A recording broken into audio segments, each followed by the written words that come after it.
So those of us with ADHD, again, we're not inherently selfish and we're not inherently reclusive. We just want to get something done. And if we've got momentum toward getting something done and you get that exasperated exhale and eye roll, we're not upset at you. We are just realizing that the momentum that we had towards some productive activity has just been destroyed. So momentum in ADHD is huge. I had an entire other section to contribute to this video, and when I was writing and cutting and pasting for it, I got interrupted, and I also got interrupted during a time where I had set a clear boundary. There's a boundary that I've set that says if the door is closed, don't open it.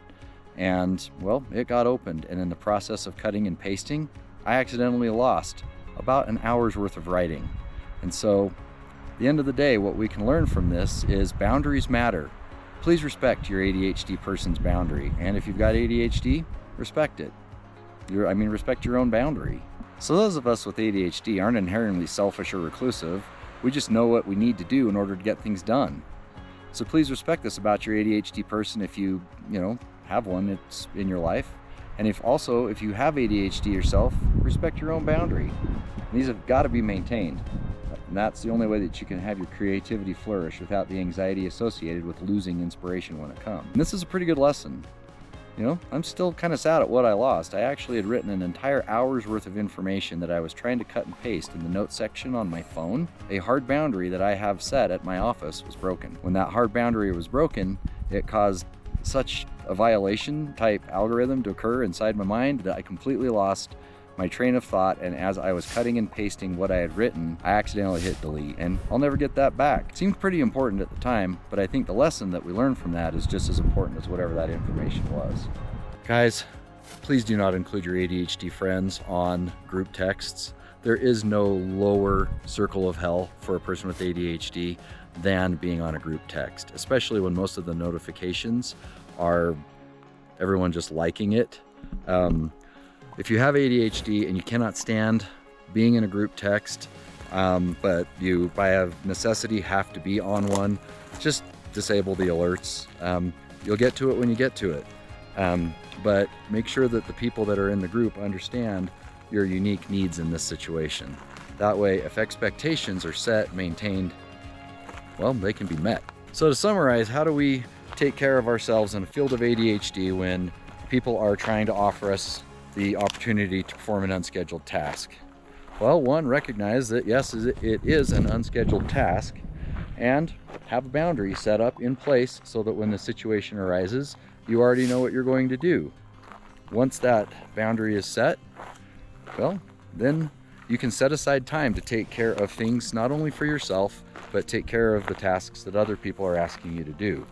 Now, sometimes this can come across as a little rough in a family environment, in a work environment, roommate type environment. So once the boundaries have been set and a commitment to have them be maintained, it is then important to come up with a time on your own where you are going to take care of these tasks. Sometimes completing these tasks actually requires an additional step of setting aside time to figure out how you're going to accomplish the task. More often than not, many of us with ADHD just sit down and start work.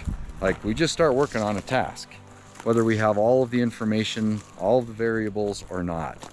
So one of the steps that I have found that is important in maintaining your sense of calm and peace in an environment where things are required of you, well, just set aside some time and decide that you are going to spend some of that time thinking about how you're going to complete the task. It sounds super simple, but it's not something that we do very often. And so I'm just here to lend you my voice, tell you that my experience has shown that as somebody with ADHD that had a healthy dose of people pleasing in me, I have now been able to take care of what my personal needs are first, before then sharing my time and helping others complete tasks that, well, quite frankly, they could complete on their own. I've also become a little bit better at putting my foot down and saying no. Saying no is actually a very important form of self-care. So if it is something that you are able to do, but you know that the person that is asking you to do it is perfectly capable of doing it themselves, well, stand your ground. It's all right to do that. People just use your kindness because they're used to using your kindness.